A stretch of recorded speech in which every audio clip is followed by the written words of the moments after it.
Dawid bid en hy sê, luister tog na my woorde, Here. Hoor hoe sug ek. Gee tog aandag aan my hulpgeroep, my koning en my God, want tot U bid ek. U luister na my stem in die môre, Here, in die môre terwyl ek voor U verskyn en op U wag.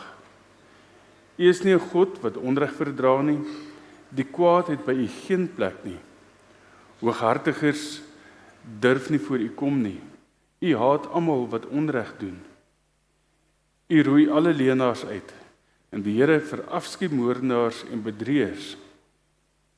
Maar ek mag deur die groot liefde in die huis ingaan, en in die heilige tempel buig, met die eerbied wat U verskuldig is. Omdat ek vyande het, Here, leer my tog wat reg is, en help my om te doen wat U wil, maar laat almal wat by U skuil, bly wees. Laat hulle altyd jubel. U beskerm die wat U naam liefhet, en hulle juig voor U. U laat dit goed gaan met die regverdige Here, U goedheid beskerm hom soos 'n skild. Genadige God, dis 'n voorreg om vanoggend hier by mekaar te wees in U teenwoordigheid. Here, ons vra dat U vanoggend waar ons na U woord kom luister, dat ons kan hoor wat die boodskap is wat U vir ons het. Ek vra dat U my gebruik, dat ek woorde sal verkondig wat getrou is aan U en U waarheid. En wanneer ons nou tot U naam sing, tot U eer sing, laat dit met 'n opregte harte wees tot eer van U. Ons gee U toestemming vanoggend, Here, om in ons te werk en in ons te verander wat U wil verander en te plant wat U geplant wil hê. En daarvoor gee ons U alle eer, U lof en aanbidding. Amen. Gemeente, ek groet julle vanoggend in die naam van die Vader en van die Seun en van die Heilige Gees. Ontvang vanoggend sy vrede, sy liefde en sy genade. Amen. Kom ons staan, dan gaan ons 2 liedjies saam sing. Ons sing Here Redder, groot en magtig, en direk daarna sing ons is gewone mense. Kom ons staan, dan sing ons saam. Gaan die kindertjies bietjie vorentoe kom? Gaan ons gou 'n bietjie gesels? Kom, waar? Hier's nog baie kinders. Ek was nie seker of moet ons vanoggend 'n kindermoment hê nie, want ek was nie seker of die kinders gaan wees nie. So ek is baie bly jy is kinders. Dis heel eerste vanoggend. Sê. Wie van julle bid elke dag? Nou, ek gaan nou nie vra wie bid nie elke dag nie. Nee, maar wie het julle geleer bid? Jou ma en pa, okay. Die ander ook, mamma en pappa. Wie het mamma en pappa geleer? Jesus. Okay, julle Liewe Jesus het vir ons geleer om te bid, né? Deur die Onse Vader, né? Nou hierso het ek so vierkant, so cube, né? Ek gaan dit op die WhatsApp groepe uitstuur vir die ouers en sal dit op Facebook ook sit met 'n bladsy wat vir ons leer of verduidelik hoe ons met die kinders kan praat hieroor. Nou hierdie blokkie het 6 kante. En elke kant leer vir ons, kyk daarso, elke kant leer vir ons iets van die Onse Vader, né? Sien julle dit? OK. So as ons vir julle so 'n blokkie kry, gaan julle hom gebruik om te bid. OK, dit gaan maklik wees en ek gaan vir julle verduidelik, né? Waar begin ons? OK, daar begin ons. Die heel eerste ding wat ons doen, wat doen ons? Wat staan daar? Loof. Wie loof ons? Die Here. So as ons begin bid, dan loof ons die Here en dan sê ons dankie, né, vir alles wat hy vir ons doen, vir hoe goed hy vir ons is. En dan net kyk waar is die ander gedeelte? Ja, nou kan ek nie. Loof, dankie. Kom ons gaan dit maar net soos wat ons op die blokkie sien. Ons bid vir onsself, né? Wat is daai? Dis 'n broodjie, né? So ons bid vir ons behoeftes, vir die brood wat ons elke dag nodig het en dan ook sommer vir ander. En sien julle daar is 'n prentjie met klomp mense, ons bid vir ander mense en dan moet ons ook vir die Here vra om ons te vergewe. Stem ons saam. Wie van julle doen sonde? Wie van julle stout? Kom ons vra eerder so. Almal. Carly, jy moet jou hand heel hoog opsteek. Is jy nooit stout nie? Niks is stout nie. Is hy stout? Is dit jou boetie? Ja, sit jou gebast. Nee, jy is stout. Okay, so, wanneer ons vra dat die Here ons vergewe, dan is dit vir alles wat ons verkeerd doen voor God en wat ons ook by die huis verkeerd doen, né? En as ons vir die Here vra, hy moet ons vergewe, dan beteken dit ons moet ook ander vergewe. Doen mense baie keer slegte goed teenoor jou? Nee, baie keer. En dan is ons kwaad. Nee. En die Here sê, ons moet hulle vergewe. Okay? En dan vra ons vir hulp, nee, om ons te beskerm. Okay? Sien julle so? Nou is ons deur almal. Loof, vergewe, hulp, bid vir ander, bid vir jouself en sê dankie ek gaan hierdie vir jou gee, né, omdat jy nie stout is nie. Okay, dan kan jy dit huis toe vat. Okay, nou ons gaan vir julle Max het hom sommer geprint op 2 A4. Nou ek dit mekaar my groot is. 2 A4 en dan knip jy ons hom uit en dan kan jy hom vou en aan mekaar plak. Okay, dan maak jy 'n bietjie groter. So ons sal vir julle die ding op die Facebook en op die WhatsApp sit en dan kan julle dit sommer op 'n kartonnetjie, laat hulle dit inkleer, knip dit uit, plak dit en dan kan hulle dit gebruik as 'n manier om hulle te help om daarmee te bid. Okay, gaan maklik wees so. Okay. Want baie keer weet ons nie hoe om te bid nie. Nou ek wil gou vir julle net sê 3 goed sê oor bid. Kom staan gou hier langs my. Ken jy my? Nee. Okay. So as ek en jy nou begin gesels, waaroor gaan jy met my gesels? Hallo sê en dan? Hoe gaan dit? Ek gaan goed met my. Hoe gaan dit met jou? Okay. Wat is ons naam? My naam is Johannes. Wat is jou naam? Esmerie. Esmerie. Aangenaam Esmerie. Is bietjie awkward, né? Ja. Is bietjie awkward. Hoekom?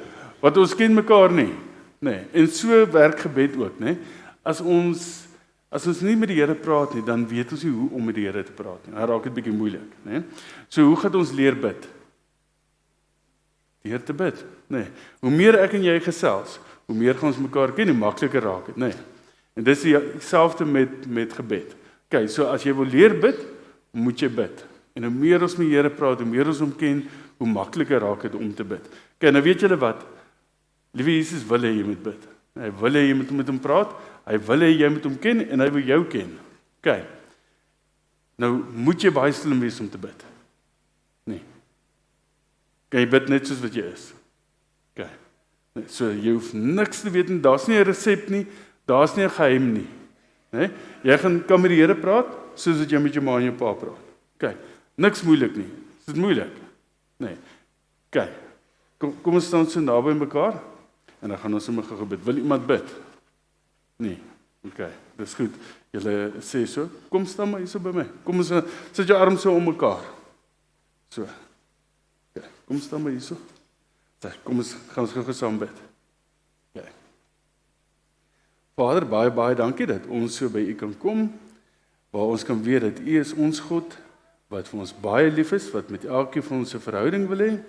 En ons dankie dat ons sommer maar net so met U kan gesels, sonder om baie bekommerd te wees of ons die regte woorde sê, of ons die regte goed bid, maar dat ons net voor U kan kom, en kan weet dat U ons God is wat lief is vir ons.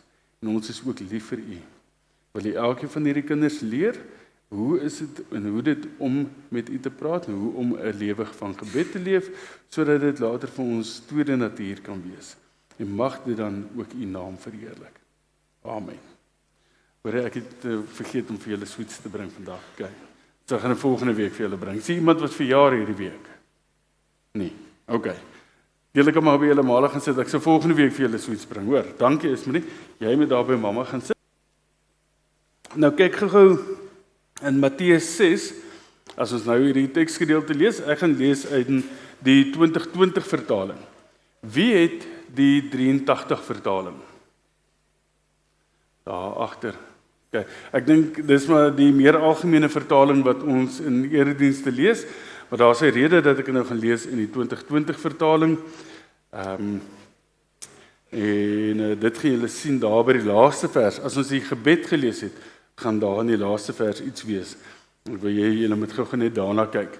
So ons gaan lees uit Matteus 6 van vers 6 af. Kom ons lees maar van vers 5 af. Sê, wanneer julle bid, moet julle nie so skynheiliges wees nie, want hulle hou daarvan om in die sinagoges en op die straathoeke te staan en te bid, sodat hulle deur mense gesien kan word. So wat is die probleem? Nee? Bid net om gesien te word. Okay, so die probleem hier is, hulle hou daarvan om in die publiek op die straathoeke te staan en dan praat hulle baie en hulle gebruik 'n klomp groot woorde, net sodat mense hulle moet sien. As ek sê vir julle, hulle het reeds hulle volle beloning ontvang. Maar jy, wanneer jy bid, gaan na jou binneste kamer.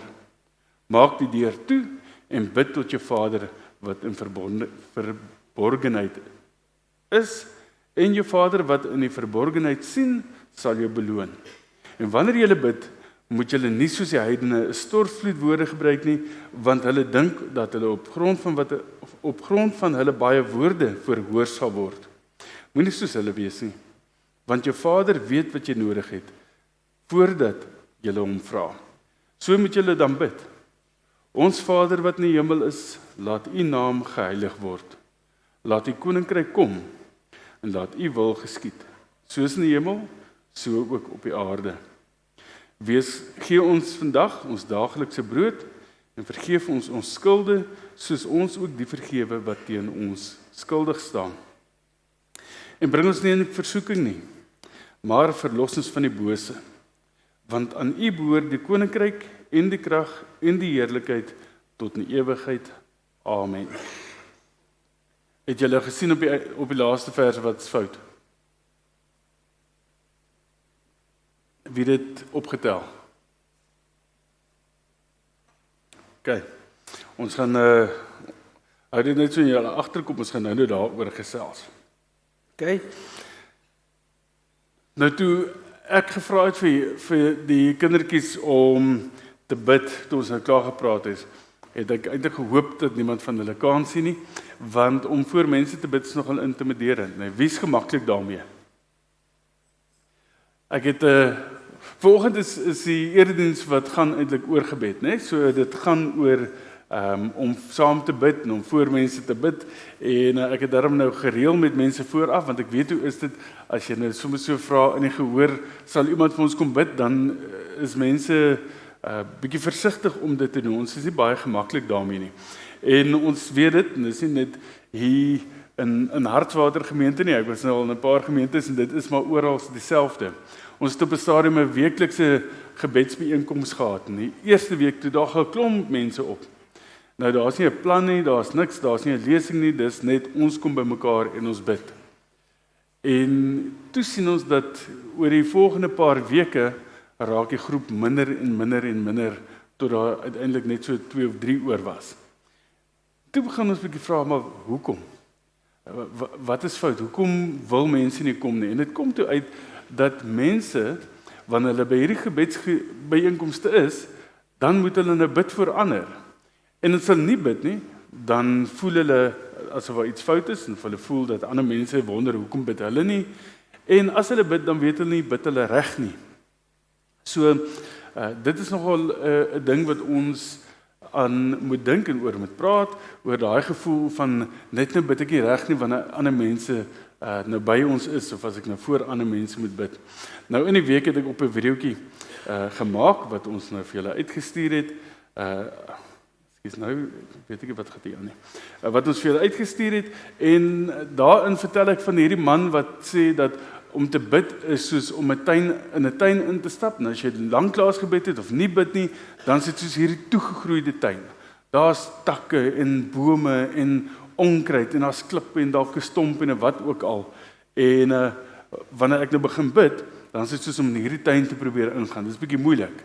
Nee, jy het nie lekker vry toegang nie. Jy moet bietjie mooi kyk en dit, wanneer ons nie baie bid nie, dan voel gebed partykeer vir ons soos hierdie tuin wat toegegroei is. Ons dalk 'n bietjie skuldgevoelens, ons weet nie wat om te sê nie, ons weet nie, gebruik ons die regte woorde nie, en dan raak dit moeilik. Nee, nou, ek gaan vir Junior vra, hy moet gou vir ons 'n video speel. Terwyl ek nou hierdie videoetjie maak, ek het nou in 2 gedeeltes gemaak, want ek soek nou 'n plek waar dit lekker toegegroei is, en waar daar bome en goed is, sodat dit nou moeilik is om daar te beweeg, dat jy nou kan sien. Nou, toe gebeur dit nou, aan die einde van die video gaan jy nou sien. Dis nou die einde van die eerste video, dis nie die video wat ek vir julle uitgestuur het nie. Dankie Junior, speel gou daar. Saam met my. Nou kan julle sien. Nee, ek probeer tussen die takke in beweeg, dat julle moet sien dat dit nou toegegroei is. En daai boom, hy het so hakkie, so doring wat so hakkie het. En toe ek dit tussen die takke wou ingaan, toe vang hy my agter die oor en hy hak vas. Jy kan sien hoe trek hy my oor so. En toe kry ek hom nie los en toe moes ek die foon afsit om die tak te breek en so die ding uit my oor uit te wikkel. En wat was die reaksie toe nou? En toe het ek nou gery na 'n ander plek toe waar dit nou nie soveel takke is nie en waar dit nou bietjie makliker is. En toe het ek hom nou nie vir Karla gestuur om vir my te edit nie. Want ek wou nou nie gehad het julle moet dit sien nie. Maar toe besluit ek wil dit nie in die diens speel, want weet julle hoekom, né? Wat was my reaksie daar? Omdat dit moeilik is en omdat hak en hier hakke ding aan my oor, toe besluit ek nee, ek gaan dit nie doen nie. Ek los dit. En dis presies wat gebeur met ons in gebed. Wanneer ons begin bid en ons is nie seker wat om te sê nie, ons weet nie lekker hoe om met die Here te praat nie, en dit voel soos hierdie tuin wat moeilik is om in te beweeg, wat is ons reaksie? Ons hou maklik op bid. Nee, of ons is bang om voor mense te bid, of ons vermy hierdie moeilike proses. Terwyl Johannes 15 vir ons kom sê dat die Heilige Gees is soos 'n tuinier wat kom en snoei. Hy praat van hierdie wingerd en elke tak wat nie vrug dra nie wat weggesnoei word. En ons moet daai beeld oordra. Dan kan ons nou dink aan die Heilige Gees as iemand wat in hierdie tuin inkom en soos wat ons moeilik in hierdie tuin beweeg, kom die Heilige Gees en hy begin met ons werk. Nee, hy sny dalk bietjie die gras korter, laat ons bietjie makliker kan beweeg. As ons hom toelaat om in ons lewe te verander en gehoorsaam is en tyd spandeer, dan begin hy takke uitsnoei, né? Dinge wat verkeerd is, goed waaroor ons skuldig voel, goed wat ons dalk sleg voel oor onsself, die vrees wat dalk in ons is. So begin die Heilige Gees tuin maak in ons en raak gebed al hoe makliker totdat jy, ek moes nou dalk 'n fotootjie opgesit het van 'n mooi tuin, tot jy by 'n tuin kom waar dit oop is en is mooi en is lekker om daar te wees en dis wat gebed kan wees. Maar ons is baie keer so opgevat met die regte gebed. Veral as ons voor mense moet bid. Sê nou ek sê verkeerde ding. Nou sê nou ek sê iets wat ander mense nie mee saamstem nie of so en die probleem is dat ons aandag dan gefokus is op ander mense. Nie op wat hulle hoor, op wat hulle dink van wat ek sê. En ons vergeet eintlik dat gebed is eenvoudig net 'n gesprek met God. Nou vanoggend het ek nog gedink om juist te praat oor die Onse Vader, want toe die disippels van Jesus te kom en sê, Here, leer ons om te bid soos wat Johannes die Doper sy disippels leer, en toe leer hy vir hulle hierdie gebed. Ons Vader wat in die hemel is, laat U naam geheilig word. Laat die koninkryk kom en laat die wil geskied, soos in die hemel, so ook op die aarde. Gee ons vandag ons daaglikse brood en vergeef ons ons skulde, soos ons ook die vergeef wat teen ons skuldig staan. En bring ons nie in die versoeking nie, maar verlos ons van die bose. Nou ons word groot en ons leer as kinders die Onse Vader. En toe ek vir Maxie vra om my help met idee vir die Onse Vader, toe kry ons nou kinderweergawe, maar die vrees is dat ons die kinderweergawe weer net leer soos 'n rympie. En daar's niks fout om die Onse Vader te ken soos 'n rympie nie, maar as jy hom ken soos 'n rympie, dan word hy later net 'n rympie. Iets wat ons sê, iets wat ons so goed ken, ons dink nie oor wat ons sê nie. Nou vanoggend wil ek praat oor die raamwerk wat die Onse Vader eintlik vir ons gee. Want die Onse Vader is nie net 'n rympie nie. Dit is vir ons 'n struktuur, 'n raamwerk van hoe gesprek met God moet lyk en kan lyk. Nee, so kom ons gaan hom so 'n bietjie afbreek. Ek gaan so stuk oor hom praat en dan het ek mense wat vir ons voortgaan in gebed gebaseer op dit wat ons oor praat as 'n voorbeeld en as 'n gebed oor hoe dit lyk. So die eerste gedeelte, ons Vader wat in die hemel is, laat U naam geheilig word. Wat is die heel eerste ding wat gebeur hierso?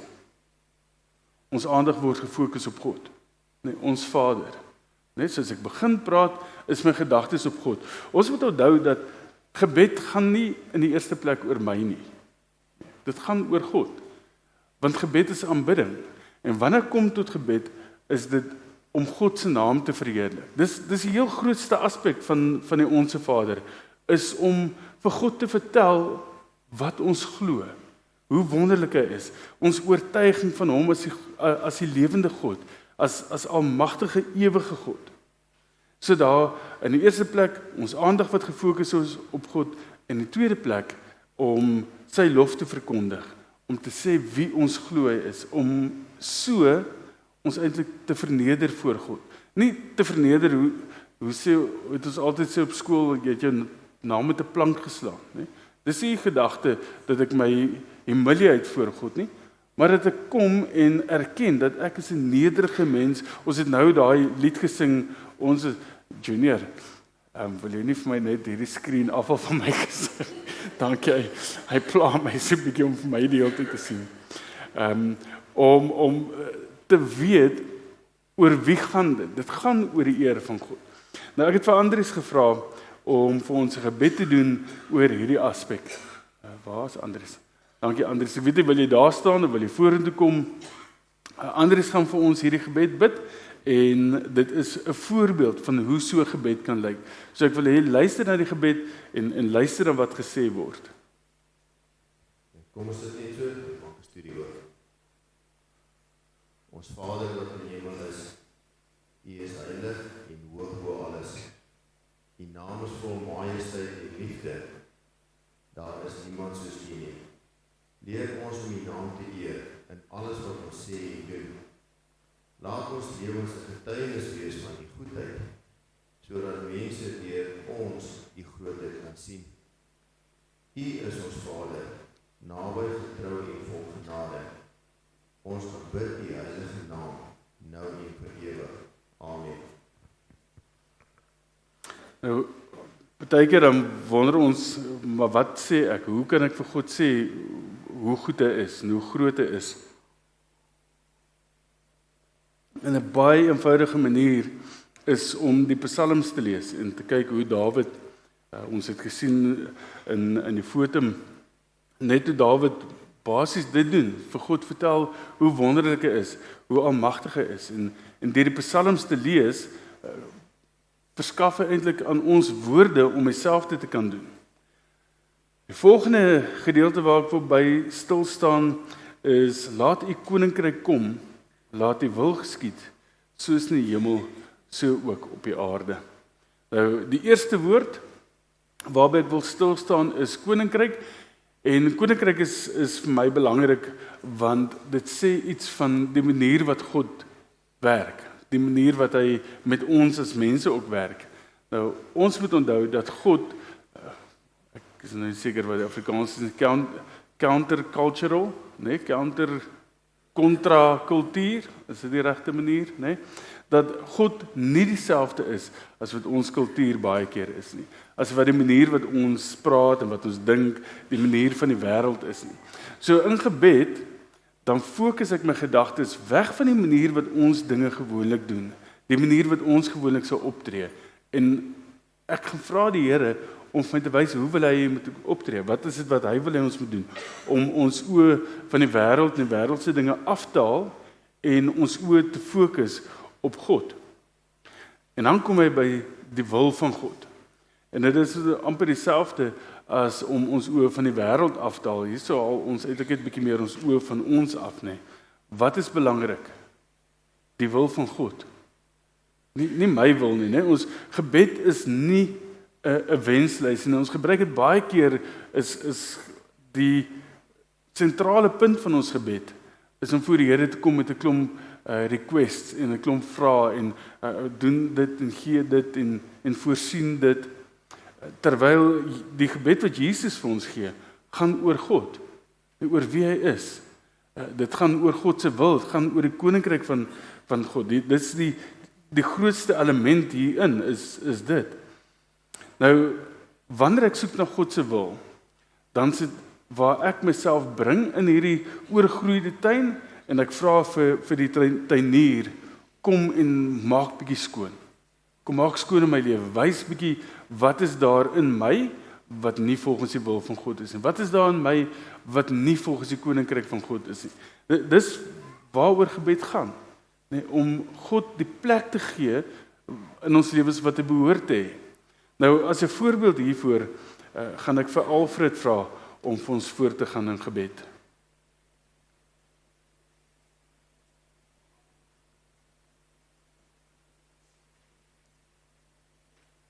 Kom ons maak hierdie oop.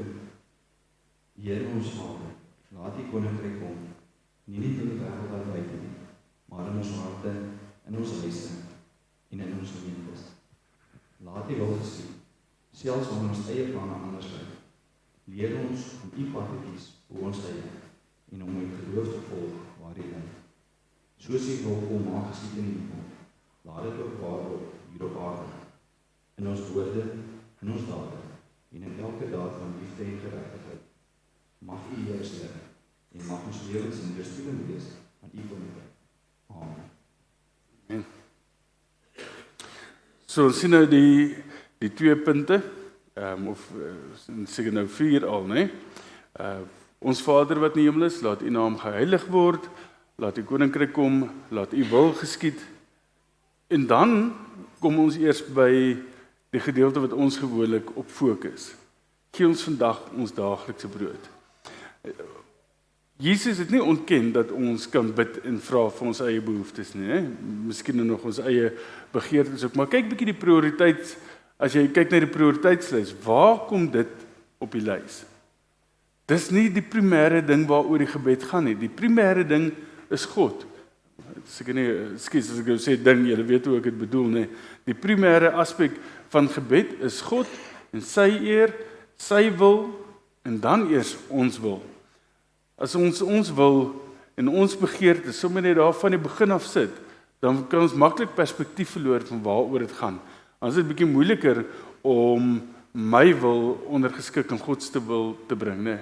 As ek bietjie begin verstaan waaroor God se wil gaan, dan in my gebeure sal ek vir myself begin dink, vir myself begin wonder, dit waarmee ek nou besig is, dit wat ek nou vra, is dit my prioriteit of is God se wil my prioriteit? Nou, ons sien in die Bybel hoe God gebede antwoord. Nou, ons sien hoe God in die Bybel mense se gebede vir hulle eie behoeftes beantwoord, né? En wat ons ook optel, is dat God mense se behoeftes voorsien ongeag hulle sondes, ongeag hulle oortredinge, en ek gaan nou oorgaan tot hoekom dit belangrik is. Maar dit gaan nie oor ons nie, dit gaan weer eens oor God se karakter, oor God se getrouheid. God voorsien nie aan ons omdat ons perfekte foutlose mense is nie. God voorsien aan ons want ons is sy kinders vir wie hy lief is en hy getrou is aan homself. Dit nog 'n laaste ding wat ek ook nie wil vergeet nie. Hier wanneer dit kom by ons begeertes en hierdie wenslysie vir ons, moet ons ook onthou dat ons het verantwoordelikhede in dit. Dit is nie net God wat 'n verantwoordelikheid nie. Ons kom nie net en ons sit 'n klomp goed voor die Here neer en nou moet hy perform en hy moet doen nie. Nou is baie keer 'n element van verantwoordelikheid aan ons kant. As ons soos Jesus sê by die Vader wat die Here van die oes is, dat hy werkers uitstuur, wie moet die werk doen? Is dit nie ons nie? Ons bid vir medewerkers, maar dit beteken nie nou kan ons sit en niks doen nie, en die Here moet iemand anders stuur, ons moet saam begin werk, nee, ons moet iets saam doen. As ons bid vir punte, vir die eksamen dat dit goed gaan, waar is die kinders? Julle al besig met die eksamen? Ek sien nou net laerskoolkinders, jy hoërskool. Ja. Studeer. OK. Ek kyk nou soms so vinnig wie van my hoërskool lyk omtrent. Maar jy kan nie vra dat die Here vir jou in die eksamen moet voorsien en jy sit agteroor nie. En dit het ek op skool geleer. As ek 'n rapport gaan haal, dan bid ek al die pad skool toe, nee, ek het nou gestap en dit was so amper 3 kilometer stap. Dan weet ek het probleme. Dan bid ek en sê Here asseblief, As ek nou deurkom, as ek net nou deurkom, volgende jaar sal ek 'n nuwe blaadjie en gaan ek hard werk volgende jaar. En dan kry ek my rapport, nê, en as ek deur, dan gaan ek huis toe en ek is so bly ek vergeet van die beloftes wat ek gemaak het. En volgende jaar as die kwartaal begin, ja, dan begin ek werk en ek doen die eerste week huiswerk en dan tweede week as ek nie meer lus nie, kom dit by die eksamens, as ek nie meer lus nie, en dan kom dit by rapporte. Dan bid ek weer al die pad skool toe, Here, ek is jammer, ek het dit nou nie gedoen nie. Maar hierdie keer, nê, dit is nie reg om so verwagting te hê nie. Daar's 'n element van verantwoordelikheid aan ons kant ook. As ek vir die Here vra vir iets, vra dat hy besig is met iets in my lewe, dan verwag dit ook dat ek moet optree, né? As ek vra vir die Here vir werk, dan beteken dit ook dat ek moet werk soek en dat ek moet iets doen rondom dit. En as ek vra dat die Here vir arme mense moet sorg, dan beteken dit ook dat ek moet reageer daarop. Ek kan net die Here se probleem maak as die Here deur ons werk. Nee, ek kan nie verwag die Here moet vir ander mense sorg, arme mense sorg deur ander mense. Ek bid vir hulle, maar ek is nie bereid om self iets te doen nie. Okay, so wanneer dit by ons eie begeertes kom en by ons eie behoeftes wat ons voor die Here bring, moet daar ook 'n element van verantwoordelikheid wees. Nou wil ek vir Kara vra om vir ons voor te gaan in hierdie gebed. Kom ons bid saam. Here, ons hemelse Vader, U weet wat ons elke dag nodig het, in liggaam, siel en gees. Dankie dat U voorsien, selfs wanneer ons nie weet hoe nie. Leer ons om te vertrou dat U hand genoeg is vir vandag, en dat ons vrede kan vind in U getroue sorg. Help ons om dankbaar te wees vir wat U gee en ons seëninge met ander te deel wat honger is, vir kos en vir liefde. U is ons brood van die lewe. Sonder U het ons niks. Amen. Amen, dankie Kara. Die volgende keer vergewe ons oortredinge, soos ons ook die vergewe wat teen ons oortree. Daar is 'n bietjie 'n moeiliker ene, en dan lei ons nie in die versoeking nie, maar verlos ons van die bose. Hoekom sê ek 'n moeilike ene? Wat ons wil baie graag hê die Here moet ons vergewe. Maar baie keer is dit nie so maklik om ander te vergewe nie. Nee. En Jesus sê vir ons, soos wat ons vergewe wil word, moet ons bereid wees om ander te vergewe. Nou, baie keer, dan is dit ons wat vergewe moet word. Baie keer het ons aangejaag. En baie keer vereis dit vir ons om verhoudinge te gaan regstel, want waaroor dit gaan hier, is om iets wat tussen my en iemand anders staan, op te los. Nou, ons het nou middag by die Bybelstudie gepraat, en hoe ek dink aan sonde belydenis en om vir die Here te vra om my te vergewe, is nie dat ek nou gered gaan word, dat ek dit bely het nie, né? As ek nie my sonde bely nie, is dit nie dat ek nou hel toe gaan nie, want Christus het klaar vir my aan die kruis gesterf. So hoekom is dit nodig? Want sonde gaan sit tussen my en God. En al het hy vir my aan die kruis gesterf en is ek gered daardeur, ek kan gered wees en daar's iets wat tussen my en die Here hang. Net so sondebelydenis gaan daaroor dat ek na die Here toe kom en ek sê ek wil hierdie verhouding regmaak. En wat Jesus dan nou hier sê is, net soos wat ek en jy die verhouding tussen ons wil reg hê, is dit belangrik om die verhouding tussen mekaar reg te maak. As ek wil hê die Here moet my vergewe en 'n situasie tussen my en God moet reg wees, maar ek hou iets teen iemand anders, dan is dit nie 'n gebalanseerde ding nie, né? Net soos wat my verhouding tot God moet reg wees, moet my verhouding tot mekaar ook reg wees. En dan kom hy by lei ons nie in die versoeking nie. En dit is nogal iets wat in die Nuwe Testament ons ook baie waarsken, nie net die Nuwe Testament nie, maar spesifiek Petrus wat vir ons waarsken sê, pas op, die duiwel is daar buite soos 'n brullende leeu, nee, hy wag om jou te verslind. Nee, so pas op wat jy doen. En dan kom Jakobus daarna en hy sê staan die duiwel te en hy sal van jou wegvlug.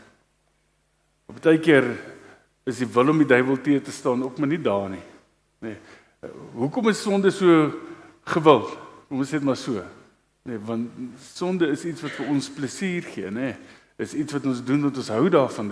Dis goed wat die duiwel ons mee weglok van die moeilike pad, van die swaar pad om getrou te wees aan die Here. Want dit is so maklik nie, ons weet, né? Is makliker om hierdie kronkelpaadjies te loop. Ek het eendag met 'n ou gesels. Nou gaan ek weer van die punt af, maar ek wil dit net sommer net hier ingooi. 'n Ou wat verslaaf was aan dwelms en aan drank, en toe hy nou skoon is, toe kom sit hy by my en hy sê, weet jy Dominee, die maklike pad is eintlik die Here se pad. Hy sê, julle leer vir ons dat die smal pad is die moeilike pad tot by die Here, terwyl die breë weg die maklike een is. Hy sê, dit is andersom. Hy sê, weet jy wat is maklik? Om die Here te aanbid, om op te staan en tyd in sy woord te spandeer. Dis maklik om die Here te soek. As jy weet wat is swaar. Daai oggende wat ek opstaan en ek kan nie ophou bewe nie. As jy wanneer my vrou en my kinders nie met my wil praat nie. Daai goed is waar die swaar is. Wanneer ek moet sit en wonder deur die dag, waar kan ek nog iets kry? Waar kan ek drank kry? Waar kan ek dwelms kry? Hy sê daai was die moeilike pad om te stap. En dit het vir my nogal 'n ander perspektief gebring. Ons moet besef eintlik dat die maklike pad is die pad wat die Here vir ons het. Dit wat hy wil hê ons moet loop. Om hierdie ander paadjies te loop. Dit is waar die swaar kry en die verwyte en die gebroke verhoudinge. Dis waar dit vandaan kom.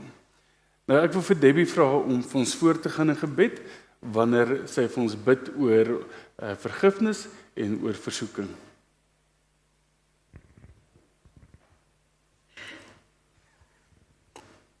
Kom ons buig ons hoofde. Here ons Vader, U ken ons swakhede en die sterkte wat voor ons lê.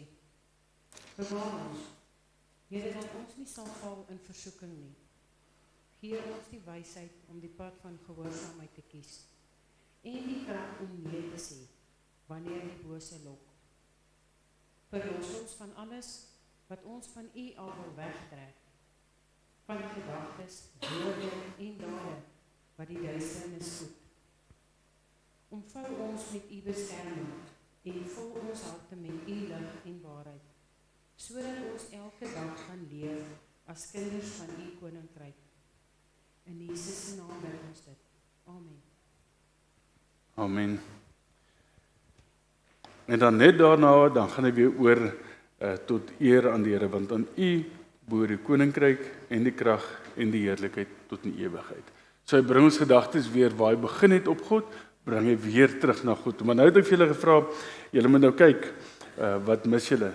Die ouens wat die 83 vertaling gebruik het, julle sal nou sien, want aan U behoort die koninkryk, die krag en die heerlikheid tot in ewigheid is nie daarin nie. Het julle dit opgetel? Nee. Wie het dit raak gesien? As die 53 vertaling het dit in, en die 2020 vertaling het dit in, maar die 83 vertaling het dit nie in nie. En hoekom dit nie in is nie, julle sal sien, hier en daar by, veral in die Nuwe Testament, hulle mense dit op, is die helfte van die vers is weg, of daar selfs 'n vers weg, het julle dit al opgetel?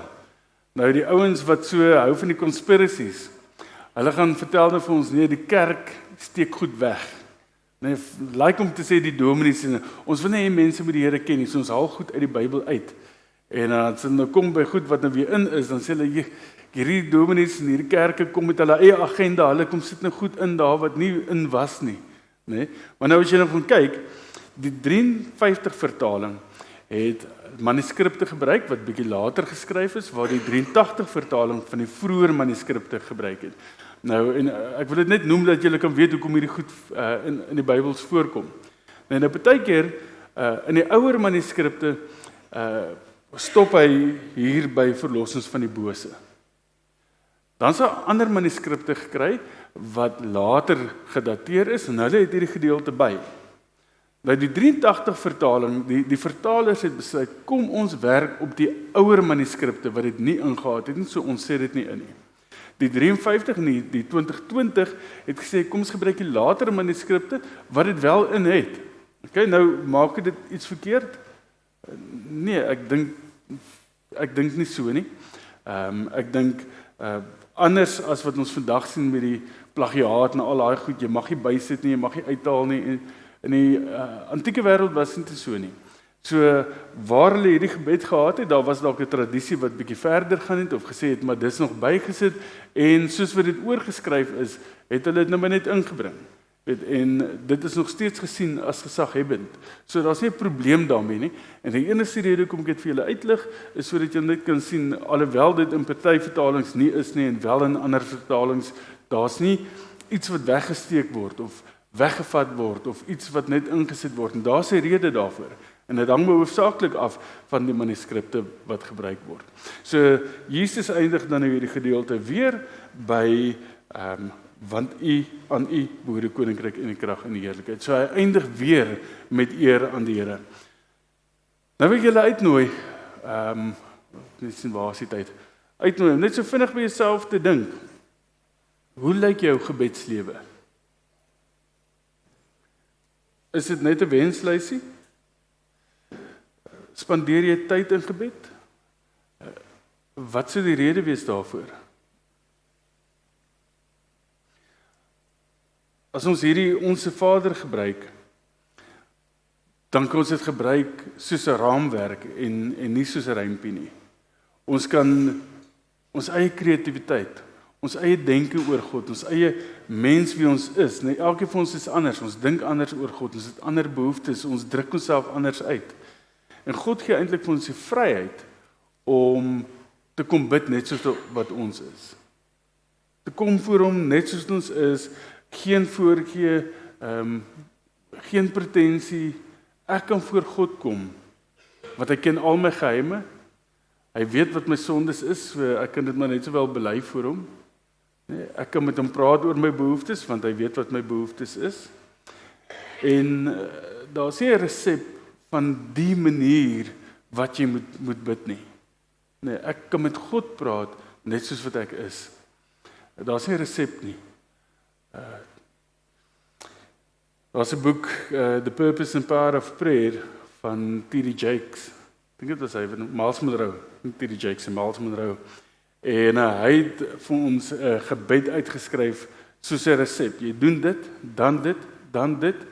En uiteindelik gaan dit jou amper 'n uur vat om al hierdie stappe te volg soos wat hy sê jy moet dit volg. En dis nie die idee nie. Die idee is dat ek God eer gee, dat ek my erken vir wie hy is, dat ek sy wil soek en hom vra om sy wil aan my bekend te maak, dan kan ek my eie behoeftes ook in die Here bekend maak en ek maak reg wat verkeerd is tussen my en God. Interessant dat die vergifnis na die behoeftes is, né? Ek vertel vir die Here eers wat my behoeftes is en dan vra ek eers vergewe my, né? Dis nie amper sê ek vereiste dat ek moet vergewe wees om iets te kan ontvang van God of nie. Nee, hy gee vir ons en hy lei ons en hy voorsien vir ons gebaseer op sy goedheid, nie op ons goedheid nie. Maak dit sin? Okay, nie op hoe goed ons is nie, maar op hoe goed God is vir ons. So nou wil ek julle aanmoedig, as jy nie doen nie, begin hierdie week, al begin jy klein, nee. Memoriseer net hierdie struktuur, hierdie raamwerk en gaan praat met God, gemaklik, gaan op jou eie, gaan in 'n kamer alleen, dit hoef nie voor mense te wees nie, en gaan praat net met die Here. En kyk of hy, soos nou met die kinders gesê het, awkward as jy iemand nie ken nie, jy weet lekker hoe en wat nie, en die van julle wat my die laaste paar weke nou al bietjie met my gesels het, so gesien het, dit is maar awkward, nee, dit is maar hoe dit is, ons ken mekaar mos nou nog nie, maar dit gaan makliker raak, en net so raak het makliker wanneer ek met die Here praat, wanneer ek in sy teenwoordigheid kom. So ek gaan miskien net so 'n minuut vir stilgebed of oordenking, vra jouself, hoe lyk jou gebedslewe, wat is die uitdagings, en wat kan jy begin doen om dit te verander?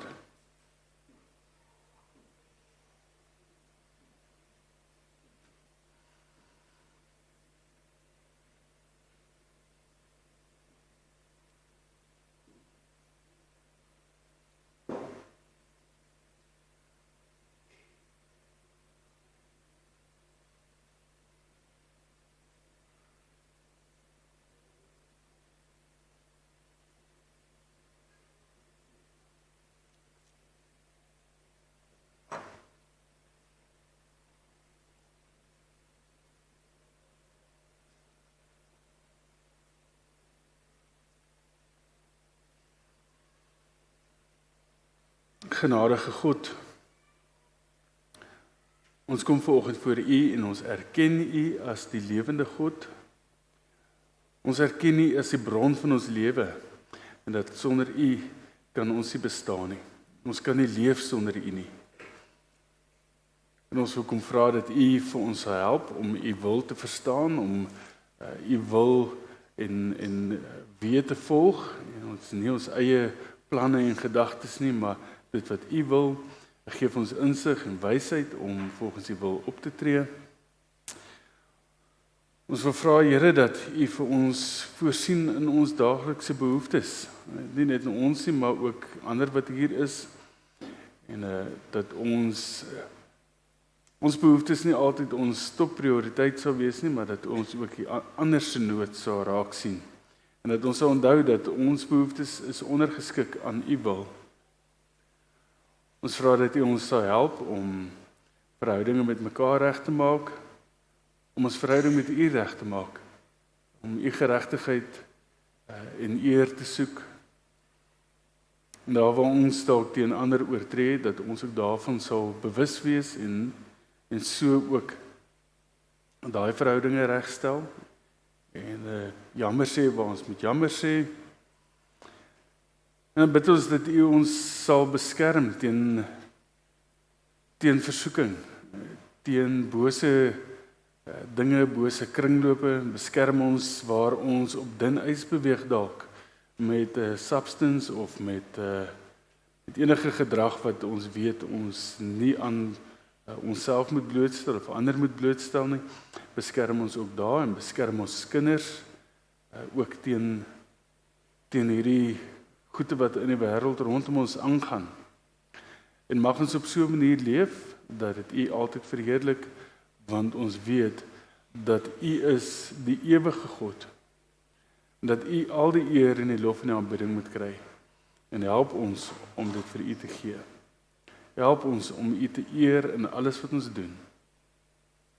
Ons dank U vir die voorreg om U te kan dien. Amen. Gemeente, ons gaan nou 'n lied saam sing. Abba Vader, Hemelheer, en ek wonder, die ouens wat kollekteer, moet ons nie sommer maar kollekteer terwyl ons, wat ek sien, dit is, die tyd is amper verby. So okay, as ons dit so doen. Reg. Kom ons sing hierdie lied, en dan kan ons sommer dankoffers ook opneem. Kom ons sluit net ons oë. Vader, ons dankie dat ons hier by mekaar kan wees, waar ons dankoffers voor U bring, en dit kom uit dankbare harte, Here, omdat ons weet dat U ook vir ons voorsien.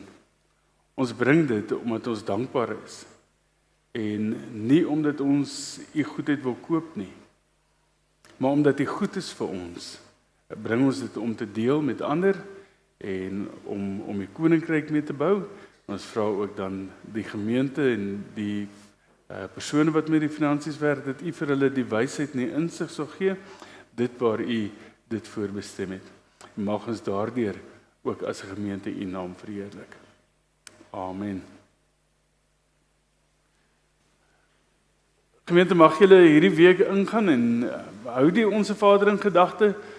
Dink aan die Onse Vader en besef dat dit is nie net 'n rympie nie, dit is vir ons 'n riglyn van gebed. En dat ons voor die Vader kan kom net soos ons is en met hom kan praat net soos ons is. Daar's nie 'n regte of 'n verkeerde manier om te bid nie. Die belangrikste ding is dat ons tyd maak om in gebed voor God te kom. Okay, so gaan hierdie week gaan oefen om getrou te wees, gaan oefen om te bid, gaan oefen om in die teenwoordigheid van God te kom. En mag dit vir julle 'n tyd wees waar julle die Here se genade en sy vrede en sy liefde ontvang. Amen.